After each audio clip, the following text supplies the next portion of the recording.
जवान सास मधु की शादी के कुछ सालों में ही उसके पति की मृत्यु हो जाती है, जिसके बाद उसके ऊपर सास की जिम्मेदारी आ जाती है और वो अब अपनी सास के साथ घर में अकेली रहती है। मम्मी नाश्ता बना दिया है, टाइम से खा लेना।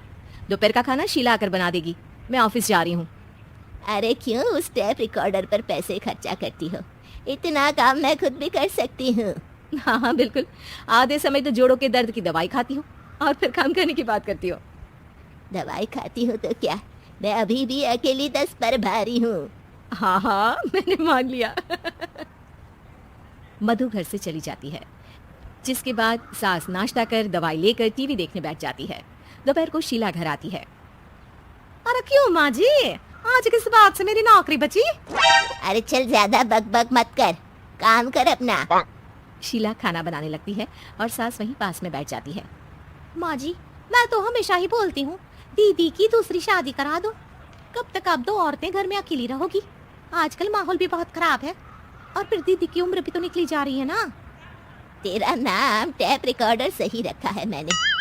तेरी एक ही बात को रिपीट मोड पर चलाने से वो पूरी नहीं हो जाएगी, इसलिए मेरी बहू से ज्यादा खाना बनाने पर ध्यान दे, नहीं तो कहीं वो भी तुझसे मुंह ना फेर ले और नौकरी चली जाए। क्या माँ जी, आप भी हमेशा मेरी नौकरी के पीछे ही पड़ी रहती हो।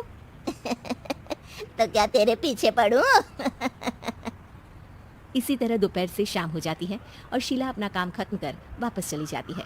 अब अकेली सास एक बार फिर टीवी देखने बैठ जाती है, जिसकी थोड़ी ही देर में मधु घर आ जाती है और सास बिना कोई देर किए शीला की बातें उसे बताने लगती है। मम्मी आप भी ना किसी बच्चे से कम नहीं हो, जिसके पास हमेशा शीला को लेकर कोई ना कोई बात रहती ही है।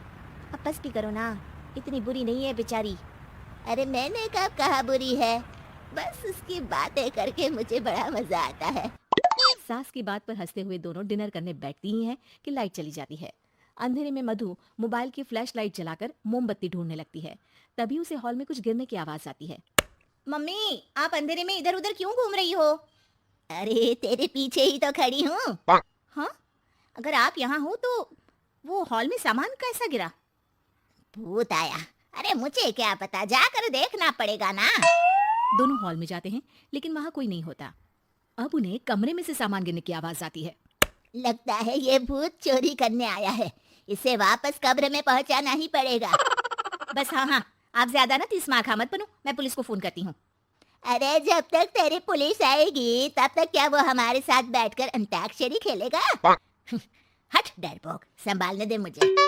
अब सास पास रखा फ्लावर पॉट उठाकर कमरे की तरफ बढ़ने लगती है, जहाँ उसे दो आदमी दिखाई देते हैं। पीछे पीछे मधु भी वहाँ आ जाती है। मम्मी अभी भी मौका है, बाहर भाग जाते हैं। मधु की आवाज सुन चोर चौकन्ने हो जाते हैं। ओए तुम दोनों, जहाँ हो वहीं खड़ी रहना, नहीं तो दोनों को गोली मार दूंगा।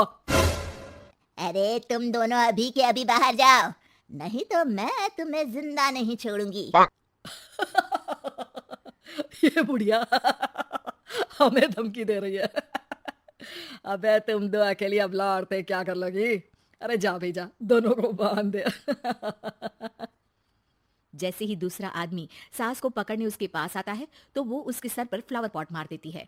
उसके सर से खून बहने लगता है, जिसे देख दूसरा आदमी गन निकालकर हवा में गोली चला देता है, जिससे बचते हुए दोनों सास बहू वहां से भाग जाती हैं। अब वो तीनों एक दूसरे के आगे पीछे पूरे घर में भागने लगते हैं। मम्मी आपने तो सच में उसे मार दिया। तो मजाक में कौन मारता है? और अभी तुम मेरे साथ ही रहना, नहीं तो पक्का मारी जाओगी। ये औरतों को कमजोर समझता है ना, आज इसे औरतों की ऐसी ताकत दिखाऊंगी कि ये आदमी पैदा होने पर शर्म करेगा।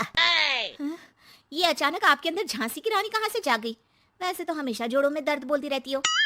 अभी तुम्हें जान बचानी है या जोड़ों के दर्द की कहानी सुननी है? मधु और उसकी सास कमरे में जाकर दरवाजा अंदर से बंद कर लेते हैं, जिस पर चोर बाहर खड़ा दरवाजा बजाते हुए उन्हें आवाज लगाने लगता है। क्यों डर गई? अरे वैसे तो बहुत धमकी दे रही थी, गेट खोल अब बुढ़िया। अबे पागल, धमकी देने और होशियार होने में फर्क होता है, पर ये दिमाग वाले काम तुझे तो समझ में नहीं आएंगे। रुक, अभी तेरा दिमाग ही बाहर निकालता हूँ। ये कहते हुए चोर गोली चलाने ही वाला होता है कि सास अचानक दरवाजा खोलकर उसके मुंह पर परफ्यूम डाल देती है, जिससे चोर गन फेंककर दर्द से चिल्लाने लगता है। मम्मी, अरे बहुत दर्द हो रहा है, कोई बचाओ, इसे हटाओ प्लीज, मैं किसी को कुछ नहीं करूंगा। क्यों रे, क्या थोड़ा सा दर्द होते ही मम्मी मम्मी करने लगा? अभी तो औरतों को कमजोर बोल रहा था। भूलियो मत, एक औरत ने ही तुझे इस दुनिया में जन्म दिया है, और वो भी तुझे ये दर्द हो रहा है ना, उससे लाख गुना ज्यादा दर्द सहकर। इसलिए औरतों को दोबारा कमजोर भूल कर भी मत बोलियो। वाह मम्मी, आपका ये रूप तो मुझे पता ही नहीं था। आपने तो कमाल ही कर दिया। कहा था ना, अकेली ही 10 पर भारी पड़ सकती हूँ। ये तो फिर भी 2 ही थे। इतनी देर में पुलिस भी वहां पहुंच जाती है। आ गए आप, कर लो इन्हें अरेस्ट और जेल में बैठकर अंताक्षरी खेलना।